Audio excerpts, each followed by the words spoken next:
আজকে বাসরটা সেরেই ফেলি তাহলে, কি বলো জান? নিশাত এবার ফুপিয়ে কেঁদে উঠে তানজিৎ বলে। আজকে আর কান্নাকাটি করে লাভ নেই।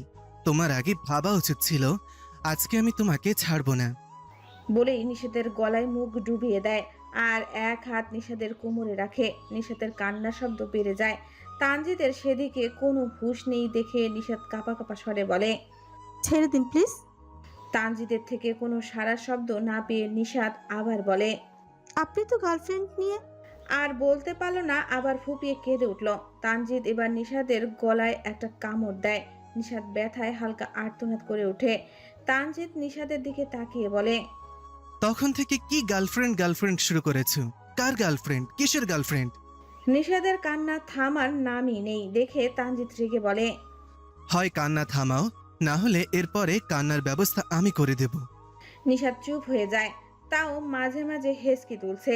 তানজিদ নিশাতের দিকে অপলক তাকিয়ে রইল। মুখের উপর লেপ্টে থাকা চুলগুলো কানের পেছনে গুজে দিল। তারপরে ধরে রাখা হাতটা ছেড়ে দিল। অপর হাত গালে রেখে শান্ত কণ্ঠে শুধালো। কি হয়েছে, এমন করছো কেন আমার সাথে? নিশাত তখনও হেসকি তুলছে আর কাঁপছে। তানজিদ তা দেখে ওর উপর থেকে উঠে এসে ওকেও হাত দিয়ে টান মেরে উঠিয়ে নিজের লোমশ বুকে জড়িয়ে ধরে। মাথায় হাত বুলিয়ে বলে। শান্ত হও, কিছু করিনি তো, তাহলে এখনো কান্না করছো কেন? নিশাদের যেন এখন আরো জোরে জোরে কাঁদতে ইচ্ছা করছে। নিশাত নিজেকে সামলে ওর থেকে নিজেকে ছাড়িয়ে নেয়। তারপর তানজিদের দিকে তাকিয়ে বলে। আমার মতো মেয়েকে জড়িয়ে ধরেছেন, রুচিতে লাগছে না আপনার? তানজিদ পুনরায় রেগে যায়। মানছে সে রেগে কথাগুলো বলেছে, তাই বলে এখন আবার এসব বলবে? এসবের কোনো মানে হয়? সে যতবার নিজের রাগকে ঠান্ডা করার চেষ্টা করে, মেয়েটা ততবার রাগিয়ে দেয় তাকে। তানজিদ রেগে বলে ওঠে। ভীষণভাবে রুচিতে লাগছে, কিন্তু কি করব বলো? হাজার হোক, 3 কবুল বলে বিয়ে করা বউ আমার, কিছুই করার নেই। নিশাত ছলো ছলো চোখে তানজিদের দিকে তাকিয়ে বলে। ডিভোর্স দিয়ে। নিশাত কথাটা সম্পূর্ণ করতে পারল না। তার আগে তানজিদ নিশাতের উষ্ণ ওষ্ঠ যুগল নিজের আয়ত্তে নিয়ে নেয়। সমস্ত রাগ যেন নিশাতের ওষ্ঠের উপর ঝাড়ছে সে। নিশাত ওর থেকে নিজেকে ছাড়ানোর চেষ্টা করতে থাকে, কিন্তু তানজিদের বলিষ্ঠ দেহের সাথে পেরে ওঠে না। মায়াবিনী কল রিসিভ করছিলেন না কেন? জানো আমি কত টেনশনে পড়ে গিয়েছিলাম। আপনাকে না বললাম আজকে। অভ্র বলে ওঠে। হ্যাঁ জানি, আন্টি অসুস্থ, তাই সব কাজ তোমাকেই করতে হচ্ছে। তা আন্টি এখন কেমন আছে? আলহামদুলিল্লাহ ভালো। আমরা তো ভেবেছিলাম হয়তো ডেঙ্গু হয়েছে, কিন্তু টেস্টের রিপোর্ট আজকে দিয়েছে ডেঙ্গু হয়নি। অভ্র শোনার সাথে সাথে বলে। যাক আলহামদুলিল্লাহ। আজকে অনেক ক্লান্ত নিশ্চিত তুমি? ডিস্টার্ব? অভ্রের কথা কেড়ে নিয়ে মেয়েটা বলল। ফ্রেন্ড যদি ডিস্টার্ব না করে তাহলে কি আমার জামাই করবে? অদ্ভুত আপনি। ফ্রেন্ডের থেকে ডিস্টার্ব অনুভূত না হলে এমনিতেই দম বন্ধ হয়ে আসে। এই ডিস্টার্বেও এক আলাদা শান্তি আছে, বুঝছেন? অভ্রের ঠোঁটের কোণে তৃপ্তির হাসি ফুটে উঠল, তারপর বলল। এই ফ্রেন্ডকে যদি এতই ভালো লাগে তাহলে একটু দেখা করে দর্শনও তো দিতে পারেন ম্যাডাম। তা তো করবেন না। মেয়েটি কিছু বলার আগে অভ্র আবার বলে। জানি জানি, দেখা করে ফ্রেন্ডশিপ বজায় রাখতে হয়, এটা কোথাও লেখা নেই। আর এরকম হলে এই ফ্রেন্ডশিপের কোনো মানেই হয় না, তাই তো? উভয়ই হালকা হাসলো। তারপরে আবার কথা বলা শুরু করলো। মহুয়া চেয়ারে হেলান দিয়ে খুব গভীর কিছু ভাবছে। মুখটা একদম গুরুগম্ভীর করে রেখেছে। তারা রাতেই ফিরেছে নিশাতদের বাড়ি থেকে। আজকে পড়াশোনার চাঙ্গে উঠিয়ে এসে বসছিল একটা উপন্যাসের বই নিয়ে। তখনই ফোনে একটা মেসেজ আসে। মহুয়া দেখে আবার কোনো এক অফিসিয়াল নাম্বার থেকে এসেছে। মেসেজটা দেখে তার চোয়াল ঝুলে যাওয়ার উপক্রম। অন্যের প্রেম কাহিনী না পড়ে একটু পড়াশোনায় মনোযোগ দাও মেয়ে। মহুয়া এতক্ষণ ধরে এটাই ভাবছে যে লোকটা জানলো কিভাবে যে সে এখন রোমান্টিক উপন্যাস পড়ছে। মহুয়ার এই নিয়ে 10 বারের মতো নিজের রুমটা তল্লাশি করলো, এবারও ব্যর্থ হলো। সন্দেহজনক কিছুই দেখলো না। রাগে মাথার চুলগুলো খামচে ধরে। কেউ কি তার উপর নজর রাখছে? তা না হলে কিভাবে জানলো? আর তাছাড়া রুমের খবর লোকটা জানলো কি করে? মহুয়া ব্যালকনিতে চলে গেল, কারণ সে জানে লোকটাকে মেসেজ দিয়ে লাভ নেই, উত্তর আসবে না। ব্যালকনিতে গিয়ে দাঁড়াতেই চারদিকে কুয়াশাচ্ছন্ন পরিবেশ দেখে একটু মুচকি হাসলো। সোয়েটারের উপর চাদরটা আর একটু নিজের শরীরের সাথে চেপে ধরল। ডিসেম্বরের শেষের দিকে শীত তো পড়বেই, চারিদিকে কিছুই স্পষ্ট দেখা যাচ্ছে না। সে আকাশপানে তাকিয়ে বলতে লাগলো, কে এমন উদ্ভট মেসেজ দিচ্ছে? আর কাউকে পেল না, শেষমেশ আমাকে। লোকটা কি আমার উপর নজর রাখছে? সাধারণত এগুলো উপন্যাসে হয়, বাস্তবেও কি হয়? তবে সে আমি ঘরে কি করছি সেই সম্পর্কে কিভাবে বলছে? আল্লাহ বাঁচাও আমাকে, ভালো লাগছে না এইসব। হঠাৎ মহুয়ার ফোনে আবার মেসেজ আসলো ওই নাম্বার থেকে। মহুয়া আবার অবাক হয়ে যায়। এত ঠান্ডার মাঝে বেলকনিতে গিয়ে কি জ্বর বাঁধানোর ধান্দা তোমার? তাহলে শোনো মে, তোমার ঠ্যাং ভেঙে রেখে দিব যদি এমন পরিকল্পনা করে থাকো। দ্রুত রুমে যাও। মহুয়া রেগে ফোনকেই বলতে থাকে, যাব না আমি রুমে। কি করবি তুই বেয়াদব বেডা? সাহস থাকলে এই মহুয়ার সামনে আয়। শালা তোকে যদি এক লাথি মেরে যদি উগান্ডায় না পাঠিয়েছি, তাহলে আমার নামও মহুয়া নয়। হ্যাঁ, ব্যালকনিতে কি করিস? হঠাৎ কারো গম্ভীর স্বরে মহুয়া পেছনে ঘুরে মাহিতকে দেখেই ভয়ে ব্যালকনি থেকে রুমে এসে ব্যালকনির দরজাটা বন্ধ করে দেয়। তারপর মিকি হেসে বলে, ইয়ে মানে গাছগুলোকে শীতের পোশাক দিতে এলাম। এই ঠান্ডায় বাহিরে যদি ওদের ঠান্ডা লেগে যায় তাই আর কি। আমি আবার নরম মনের মানুষ তো, তাই এদের এই কষ্ট চোখে দেখা যাচ্ছিল না একদম। মাহির হাঁ করে তাকিয়ে থাকে তার বোনের পানে। তারপর মহুয়ার মাথায় গাট্টা মেরে বলে, ফাজলামো করিস আমার সাথে? গাছদের আবার ঠান্ডা লাগে? মাথা মোটা। তাই বলি ভালো করে পড়াশোনা কর। এই মাথা নিয়ে আবার ডাক্তার হওয়ার স্বপ্ন দেখিস? I can't believe. মহুয়া মাথা ডলতে ডলতে বলল, তুমি নির্দয়, তাই বুঝো না। তোমাকে ডাক্তার কে বানিয়েছে? ছ্যা, এই হৃদয় নিয়ে তুমি আবার রোগী দেখো। বেচারা রোগীগুলো। মাহির আবার ওর মাথায় গাঁটটা মারতে নিলে মহুয়া আম্মু বলে দৌড় দেয়। মাহির স্পষ্ট হাসলো, তারপর ফোনে কাউকে একটা মেসেজ পাঠিয়ে মুস্কি হাসলো, তারপর নিজের রুমে চলে গেল। বিশ্বাস করো, আমার কসম, আমি ভুলেই গিয়েছিলাম তুমি আমাকে কল করতে বারণ করেছিলে। Sorry, I am really sorry. জান্নাত ঠোঁট চেপে হাসছিল এতক্ষণ। এই নিয়ে আদনান শতাধিকবার সরি বলেছে মনে হয়। জান্নাত মুখটাকে গম্ভীর করে, তারপর কাট কাট গলায় বলে, আপনার কোনো ধারণা আছে কত বড় সমস্যা হতে পারে? আর আপনি নাকি জান বলেছেন? আদনানের গলা শুকিয়ে গেল এবার। সে কিছু একটা ভেবে বলল, আরে আমাকে তো পরের কথা বলার সুযোগটাই দেয়নি। আমি তো জান্নাত বলে চেয়েছিলাম। আর না হয় নেটওয়ার্ক প্রবলেমে জান শোনা গেছে। জান্নাতকে এই জান কথাটা নিয়ে মহুয়া যে কতবার ওর সাথে মজা নিয়েছে। জান্নাত তো মুখে যতই রাগ দেখাক মনে মনে বারবার লাজে রাঙ্গা হয়েছে। হঠাৎ আদনান অসহায় সুরে বলল, তোমাকে কি মেরেছে জান্নাতের? জান্নাতের আবারও হাসি চলে আসলো। সে দেখতে চাইল হ্যাঁ বললে আদনান কি করে। দেখা গেল এবার বলবে, তোমার চরণ দুটি সামনে রাখো জান্নাত। আমি তোমার চরণ দুটি ধরে ক্ষমা চাচ্ছি। মাফ করো এই অধমকে। কথাগুলো ভাবতেই জান্নাতের হাসি চলে আসলো। মুখ চেপে হেসে শুধু বলল, হুম। জান্নাতের ধারণার উল্টো ঘটনা পুরো। আদনান বলে উঠল, তুমি একজন অ্যাডাল্ট, সো তুমি কথা বলতেই পারো। ওনার সাহস কি করে হলো তোমার গায়ে হাত তোলার? এই তুমি ওনার বাড়ির অ্যাড্রেসটা দাও তো আমাকে। জান্নাত হাঁ করে ফোনের দিকে কিছুক্ষণ তাকিয়ে আবার ফোনটা কানে নিয়ে স্বাভাবিক স্বরে বলল, এটা কি স্বাভাবিক নয়? অচেনা একটা ছেলে, আই মিন ওর জানা মতে অচেনাই আপনি। কেউ যদি আমাকে জান বলে তাহলে ও তো রাখবেই। আদনান কিছুক্ষণ চুপ করে রইল, তারপর বলল, তোমাদের ভয়েসের এত মিল কেন বলো তো? আমার কাছে তো মনে হচ্ছিল তোমারই ভয়েস। জান্নাত এবার রেগে বলল, এতদিনে ভয়েসটাও চিনতে পারলেন না? ধিক্কার জানাই আপনার কানকে। এই কান নিয়ে নাকি আপনি ডাক্তার? কানে ডাক্তার দেখান আগে, বুঝলেন? বাই। আদনান পুরো আবাল হয়ে গেল জান্নাতের হঠাৎ রেগে যাওয়ায়। তারপরই বলল, আমি ওর ভয়েস চিনতে পারিনি তাই এত রাগ করলো? তার মানে ও কি ধীরে ধীরে আমাকে ভেবেই আদনানের ঠোঁটের কোণে হাসি ফুটে উঠল। অনেকক্ষণ পর তানজিৎ নিশাদের ওষ্ঠ যুগল ছাড়ল। নিশাতের প্রাণটাই বেরিয়ে যাচ্ছিল আরেকটুর জন্য। ও জোরে জোরে নিঃশ্বাস নিতে থাকে। ওর চোখ থেকে অনবরত পানি পড়ছে। তানজিৎ নিশাতের কপালে কপাল ঠেকিয়ে চোখ বন্ধ করে রাখে। নিশাত তখনও কান্না করছে। হঠাৎ ওর কান্নার শব্দ বাড়তে থাকে। তানজিৎ এবার চোখ খুলে ওর দিকে তাকিয়ে বলে, যা হয়েছে সব তোমার জন্য। এরপর থেকে যতবার উল্টাপাল্টা কথা বলবে তার শাস্তি এটাই হবে। তখন আর কান্না করে আমার মাথা গরম করো না।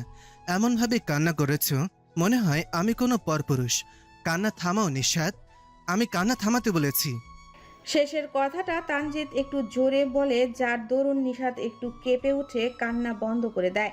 তানজিৎ নিশাতের কোমর ধরে রাখা হাতটা সরিয়ে নেয়। তারপর ওখান থেকে উঠে এসে ড্রয়ার থেকে সিগারেটের প্যাকেট বের করে ওখান থেকে একটা সিগারেট নিয়ে নেয়। নিশাত তানজিতের সিগারেট খেতে দেখে অবাক হয়ে যায়। তার জানা মতে তানজিৎ এগুলো ধারের কাছেও আসে না। তাহলে সে তানজিতের সম্পর্কে সবই কি ভুল জানতো? তানজিৎ সবাই বসে সিগারেট খেতে লাগলো। নিশাতের এবার সিগারেটের ধোঁয়ায় কাশি শুরু হয়ে যায়। তানজিৎ সেটা দেখেও না দেখার ভান করে সিগারেট খেতে থাকে। নিশাত তানজিতের দিকে একটু তাকায়, দেখে সে নিজের মতো করে সিগারেট খেয়ে যাচ্ছে, কোনো হেলদোল নেই। অথচ আগে একটা কাশি দিলেই বলতো ঠান্ডা লেগে গেছে নাকি, কিভাবে লাগলো, কোথাও কষ্ট হচ্ছে। সেসব ভাবতেই নিশাত তার ছেলের হাসি হাসলো। মানুষ সত্যি পরিবর্তনশীল। নিশাতের আবার মনে হলো, ভাববেই বা কেন, তার তো অন্য একজন আছে এখন। নিশাত পাশে থাকা গ্লাসটা নিয়ে পানি পান করে নিল। ওইদিকে তানজিৎ আরও একটা সিগারেট খেতে শুরু করেছে। নিশাত এবার বিছানা থেকে উঠতে নেয়। তৎক্ষণাৎ তানজিৎ বলে ওঠে, বিছানা থেকে এক পা নিচে নামলে আজ আমি সীমা অতিক্রম করতে বাধ্য হব। তখন কেঁদেও কুল পাবে না তুমি। মেয়েটা তো কখনো এমন করে না। সেই সময় এমনভাবে দৌড়ে বেরিয়ে গেল, ওকে দেখে আমার স্বাভাবিক লাগছিল না গো। রুবাইয়া বেগম কথাগুলো বলেই আজমল সিদ্দিকীর দিকে তাকালেন। সে বলে উঠল, হয়তো জরুরি কোনো দরকার, কালকে এলে ওকে জিজ্ঞেস করে নিও বরং। আমি তো ভাবছি আহিরকে নিয়ে। ছেলেটা হঠাৎ অসুস্থ হয়ে পড়লো।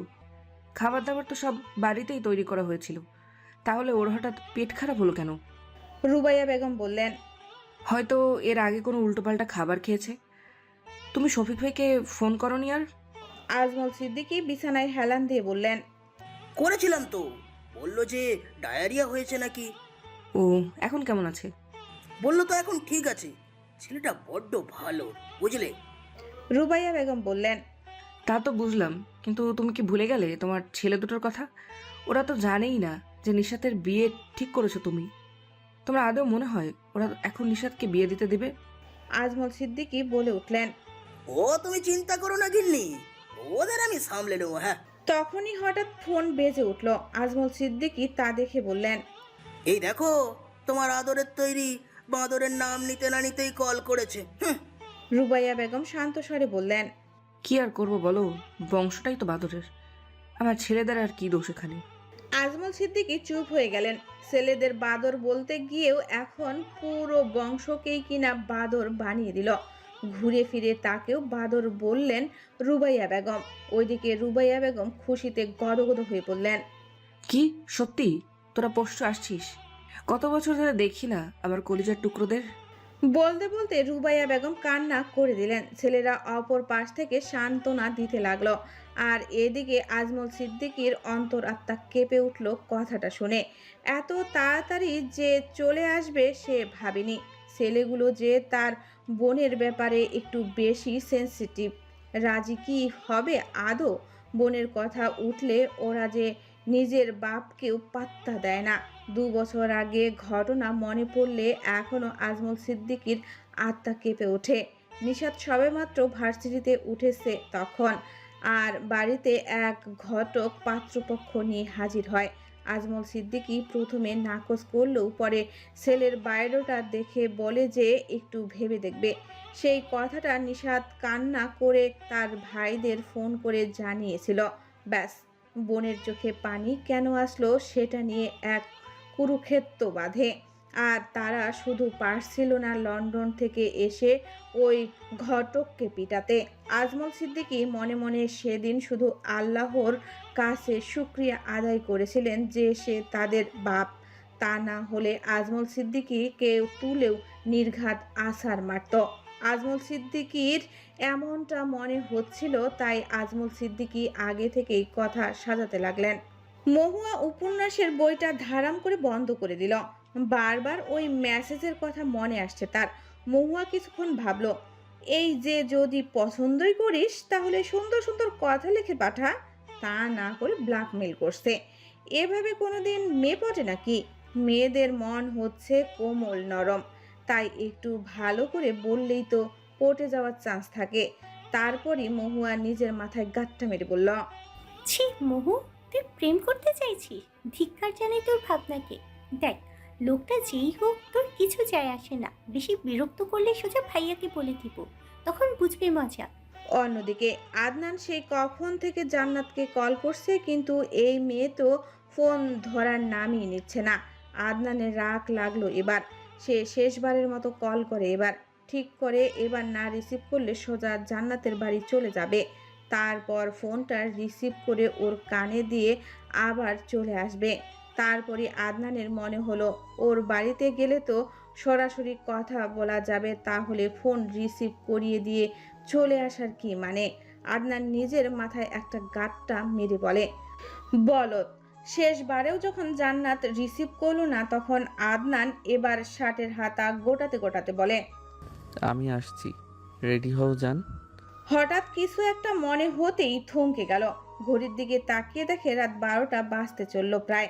জান্নাত যদি ঝাড়ু নিয়ে তাড়া করে এখন গেলে, তখন আবার কাজিনের কাছে ধরা পড়ে থাপ্পড় খেয়েই তার সাথে কথা বলছে না।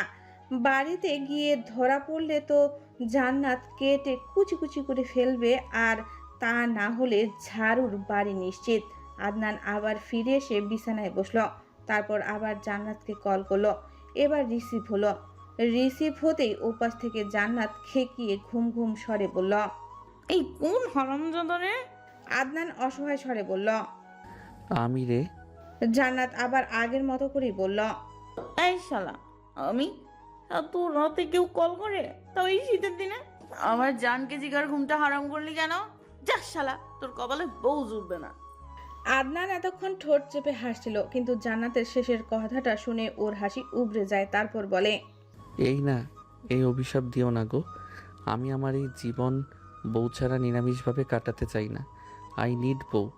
এই শীতে বউ ছাড়া কাটাচ্ছি ঠিকই, কিন্তু পরের শীতে বউ না পেলে আমি শাহবাগে গিয়ে আন্দোলন শুরু করে দিব।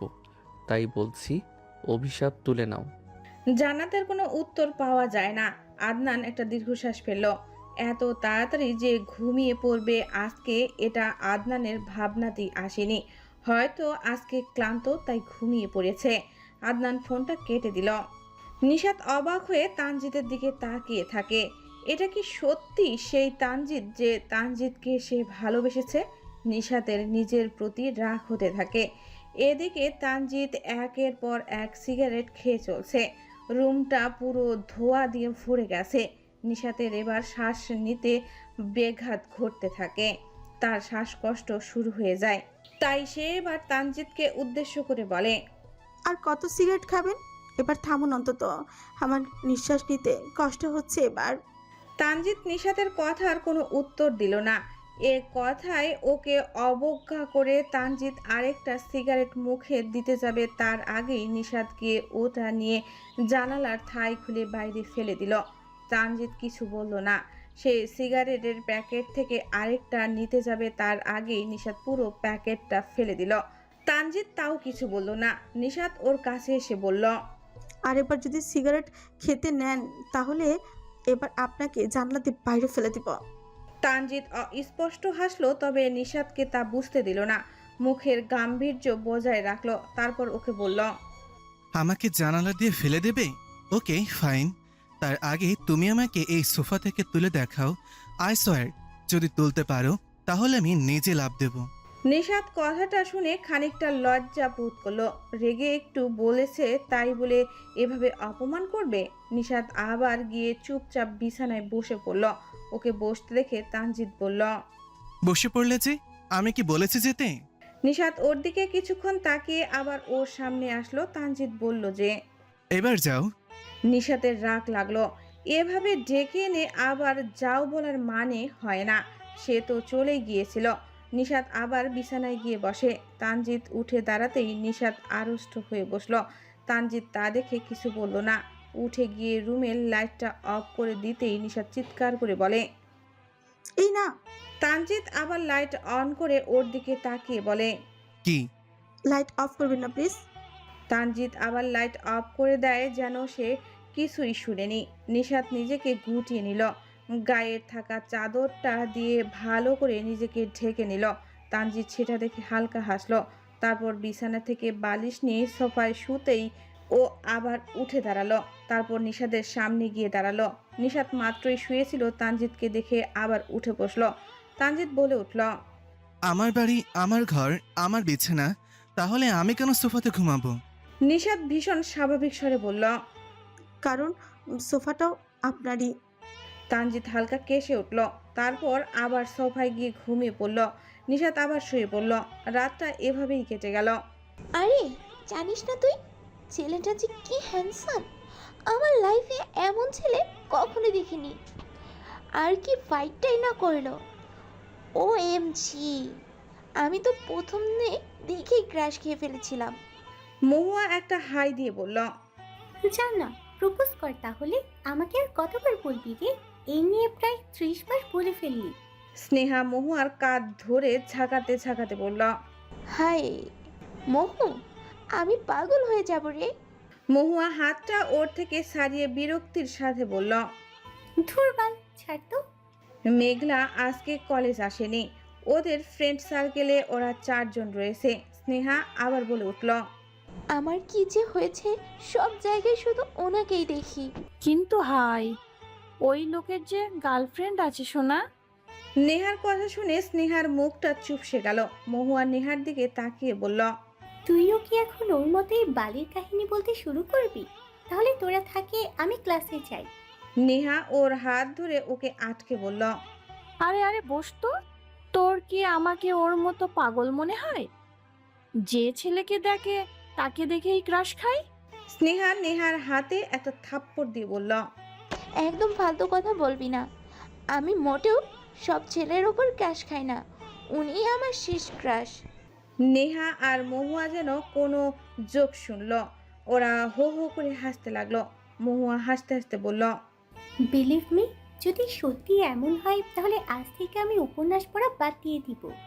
মহুয়ার কথার পিঠে নেহা বলে উঠল, আর আমি থালা নিয়ে ভিক্ষা করা শুরু করব। বলেই আবার হাসতে লাগলো। স্নেহা এবার রেগে উঠে চলে গেল। ওরা কলেজের মাঠে বসেছিল। মহুয়া আর নেহাও উঠে গেল ওর পিছু পিছু। এখন আবার ওর রাগ ভাঙাতে হবে। মহুয়া আর নেহা এক প্রকার দৌড়ে যায়। তখনই বাঁধল বিপত্তি। মহুয়া দৌড় দিতেই হঠাৎ হাঁটতে হাঁটতে ওর সামনে একজন এসে পড়ে। ও ব্রেক কষতে কষতে দেরি হয়ে যায়, যার ফলে সামনে থাকা ব্যক্তিকে নিয়ে ধারাম করে পড়ে যায়। সকালে গালে কারো হাতের স্পর্শ পেতেই নিশাতের ঘুমের ব্যাঘাত ঘটল। ও পিটপিট করে তাকালো। তানজিৎকে নিজের এত কাছে দেখে ও এক প্রকার লাফিয়ে উঠল। আর ওঠার সময় তানজিতের মাথার সাথে ধাক্কাও খেল। ও মাথায় হাত দিয়ে হালকা আর্তনাদ করে উঠল। আর তানজিৎ মাথায় হাত দিয়ে চোখ কুঁচকে ওর দিকে তাকিয়ে রইল। তারপরে বলল, এত ছটফট করো কেন? দেখি খুব ব্যথা লেগেছে। তানজিৎ নিশাতকে ধরতে গেলে নিশাত পিছিয়ে গেল। তানজিৎ তা দেখে একটা দীর্ঘশ্বাস ছাড়ল। তারপরে নিশাতকে বলল, উঠে ফ্রেশ হয়ে নাও। নিশাত কথা মতো উঠে চলে গেল। তারপর ফ্রেশ হয়ে এসে দেখে তানজিৎ ব্রেকফাস্ট নিয়ে এসেছে। নিশাত ওর কাছে গিয়ে ওকে বলল, আমি বাসায় যাব। তানজিৎ ওর কথা পাত্তা না দিয়ে ওকে বলল, ব্রেকফাস্ট করে নাও। নিশাত আবার বলল, বাসায় গিয়ে করে নিব। তো এখন কোথায় আছো? বাসাই তো। নিশাত বলে উঠল, আমাকে বাসায় যেতে দিন, আমার ভালো লাগছে না আর এসব। আপনি থাকুন না আপনার ওই গার্লফ্রেন্ডকে নিয়ে। নিশাত আরও কিছু বলার আগেই তানজিৎ ওকে একটানে নিজের কোলে বসিয়ে নিল। নিশাত চোখ মুখ কুঁচকে ফেলল তানজিতের এহেন কাজে। তানজিৎ তা দেখে বলল, সবসময় মোট থাকে না, তাই চোখ খুলো। নিশাত কথাটা শুনে লজ্জায় পড়ে গেল। সে তো হঠাৎ হাত ধরে টান দেওয়ায় ভয়ে চোখ বন্ধ করেছিল। নিশাত হঠাৎ এই ভেবে অবাক হয় যে তার এত লজ্জা লাগছে কেন। তার তো রাগ হওয়া উচিত তানজিদের এমন আচরণে। নিশাত কথাটা শুনে লজ্জায় পড়ে গেল। সে তো হঠাৎ হাতে টান দেওয়ায় ভয়ে চোখ বন্ধ করেছিল। নিশাত হঠাৎ এই ভেবে অবাক হয় যে তার এত লজ্জা লাগছে কেন। তার তো রাগ হওয়া উচিত তানজিদের এমন আচরণে। তাছাড়া ওর জীবনে যখন অন্য কেউ আছে তাহলে কেন নিশাতের সাথে এমন করছে। হঠাৎ তানজিদ ওর মুখে ফু দেওয়ায় ও ভাবনার জগৎ থেকে বেরিয়ে আসে। নিশাত মস্ত্রামুস্ত্রি করতে থাকে। তানজিদ তা দেখে বলে, সাপের মতন মোচড়াচ্ছ কেন? মাথাটা ঠান্ডা আছে, ঠান্ডা থাকতে দাও। নিশাত থেমে গেল, কারণ তানজিদের কালকের করা কাজটা মনে পড়তেই ও দমে যায়। যদি আবার এমন করে, তাই চুপ হয়ে গেল। তানজিদ ওকে কোলে বসিয়ে খাইয়ে দিল। নিশাত প্রথমে নাকচ করলেও তানজিদের ভয়ঙ্কর চাহনি দেখে কিছু বলে না। আর খাওয়া শেষে তানজিদ এবার ওর দিকে তাকিয়ে বলতে থাকে, তোমরা মেয়েরা এমন কেন বলতে পারো? আমাদের ছেলেদের মনে ভালোবাসা প্রস্ফুটিত করো, তারপর আবার নিজেরাই অগোছলো করে চলে যেতে চাও। কিসের জন্য এমন করো একটু বলবি? নিশাত তাচ্ছিল্যের হাসি দিয়ে বলে, আমরা মেয়েরা হলাম ভালোবাসার কাঙাল, বুঝলেন? আমরা ভালোবাসার জিনিস ভাগ করতে পছন্দ করি না। তাই যখন আমরা দেখি যে আমাদের ভালোবাসায় ভাগ বসে যাচ্ছে, তখন সেখান থেকে সরে আসে, তা নিজের যত কষ্টই হোক না কেন। তানজিদ ভ্রু কুঁচকে বলে, বুঝলাম না, কি বলতে চাইছো? নিশাত বলে ওঠে, আমার সামনে আর এসব নাটকের কি দরকার? আমি সব জানি তানজিদ। তানজিদ ভ্রু কুঁচকেই বলল, কি জানো? নিশাদের এবার রাগ লাগলো। সে এবার চেঁচিয়ে বলল, তোমার মাথা আর আমার মুন্ডু, এত নাটক কার কাছ থেকে শিখলে তুমি? তোমার এই বালের গার্লফ্রেন্ড সব বলেছে আমাকে। তানজিদ হালকা হাসলো, কারণ নিশাত আবার তুমিতে ফিরে এসেছে। তবে হাসিটা তেমন প্রকাশ করলো না। নিশাত এবার তানজিদের শার্টের কলার ধরে বলতে লাগলো, এই তোমার একটু লজ্জা করছে না যে এখনো আমার সামনে বসে আছো? তানজিদ নিশাতের কথার মাঝে শান্ত স্বরে বলল, সামনে না তোমাকে কোলে নিয়ে বসে আছি, আর আমার বালের গার্লফ্রেন্ডে কে বলে একটু উদ্ধার করো আমাকে। তখন থেকে শুনছি ওই বালের গার্লফ্রেন্ডের কথা। নিশাতের রাগ যেন তরতর করে বাড়তে লাগলো। সে বলে উঠল, একদম নাটক করবে না। এই তোমার লজ্জা করছে না এত কিছু করেও আবার কথা বলছো তুমি? তানজিদ শান্ত স্বরেই বলল, লজ্জা মেয়েদের ভূষণ, ছেলেদের না। আর কি এমন কাজ করলাম যে লজ্জা পাবো? নিশাতের সেই ছবিগুলো চোখে ভাসছে এখনো। সে এবার কন্দনরত স্বরে তানজিদকে বলল, নাটক বন্ধ করে এবার। ভালো লাগছে না আর এসব। তুমি আমাকে বলে দিলেই পারতে যে তোমার আমাকে আর ভালো লাগছে না। আমি তোমাকে নিশাত আর বলতে পারল না। তানজিদ আবার ওর ওষ্ঠযুগল নিজের আয়ত্তে নিতেই নিশাত তানজিদের শার্টটা আঁকড়ে ধরে চোখ বন্ধ করে ফেলে। মহুয়া দৌড় দিতেই হঠাৎ হাঁটতে হাঁটতে ওর সামনে একজন এসে পড়ে। ও ব্রেক করতে করতে দেরি হয়ে যায়, যার ফলে সামনে থাকা ব্যক্তিকে নিয়ে ধারাম করে পড়ে যায়। সবাই হা করে তাদের দিকে তাকিয়ে আছে। সকালের দিকে ভাগ্যিস তেমন মানুষ নেই। মহুয়া কোমরে হাত দিয়ে বলে ওঠে, ওরে বাবা গো, এ কোন গোলাপের পুত্রে? মহুয়া তাকিয়ে দেখে লোকটা ওর উপরে পড়েছে পুরো। ও একটা ধাক্কা দিয়ে সরিয়ে দেয়, তারপর কোনো মতে কোমরে হাত দিয়ে উঠতে নেয়, কিন্তু ওখানেই বসে পড়ে। লোকটা উঠে দাঁড়ায়, আর মহুয়াকে এভাবে পড়তে দেখে নেহা আর স্নেহা দুজনেই হাসতে হাসতে পড়ে গেছে। কিন্তু মহুয়া যাকে নিয়ে পড়েছে তাকে দেখেই স্নেহার হাসি বন্ধ হয়ে গেল। ও দ্রুত উঠে মহুয়ার দিকে এগিয়ে গেল। ওকে দেখা দেখি নেহাও গেল, কিন্তু ও এখনো হাসছে। মহুয়া ওদের দিকে তাকিয়ে বলে, বাল, না হেসে আমাকে ধর। নেহা মহুয়াকে ধরে ওঠাতে নিলে আবার হাসতে হাসতে ওর পাশে বসে পড়ল। মহুয়া চারিদিকে তাকিয়ে দেখে যারা যারা দেখেছে সবাই মিটমিট করে হাসছে। মহুয়া আশ্চর্য হয়ে বলল, বুঝলাম না, একটা মেয়ে পড়ে গেছে আর এরা হাসছে। এখন যদি আমার কোমর ভেঙে যায় তাহলে আমার বিয়ে হবে কি করে? আর বিয়ে না হলে আমার বাচ্চাগুলো ওদের মাকে পাবে না, আর ওরা ওদের মাকে না পেলে আমার নাতি নাতনিরাও পাবে না। আই হাই, আমার কতদিনের স্বপ্ন আমি আমার নাতি নাতনিদের নিয়ে ফুটবল খেলবো। মহুয়ার এমন কথা শুনে সামনে থাকা লোকটা একটা জোরে ধমক দিল। যার দরুন সবাই চুপ হয়ে গেল। মহুয়া এবার নেহার সাহায্যে উঠে দাঁড়ালো। সামনের লোকটাকে দেখে ওর চেনা চেনা মনে হলো। হঠাৎই লোকটা বলে উঠল, চোখ কি আকাশে তুলে রেখেছো? ননসেন্স কোথাকার! পড়াশোনা বাদ দিয়ে শুধু দৌড়ঝাঁপ করে বেড়াও। এই, তোমার নাম আর রোল বলো, আমি এক্ষুনি প্রিন্সিপালের সাথে কথা বলছি। প্রিন্সিপালের কথা বলায় মহুয়া এবার একটা শুকনো ঢোক গিলল। হঠাৎ নেহা ওর কানে কানে বলল, এইটা সেই লোক মহু, যে ওই দিন ফাইট করেছিল। মহুয়ার হঠাৎ যেন কিছু মনে পড়ল। ও লোকটার দিকে ছোট ছোট চোখে তাকিয়ে বলল,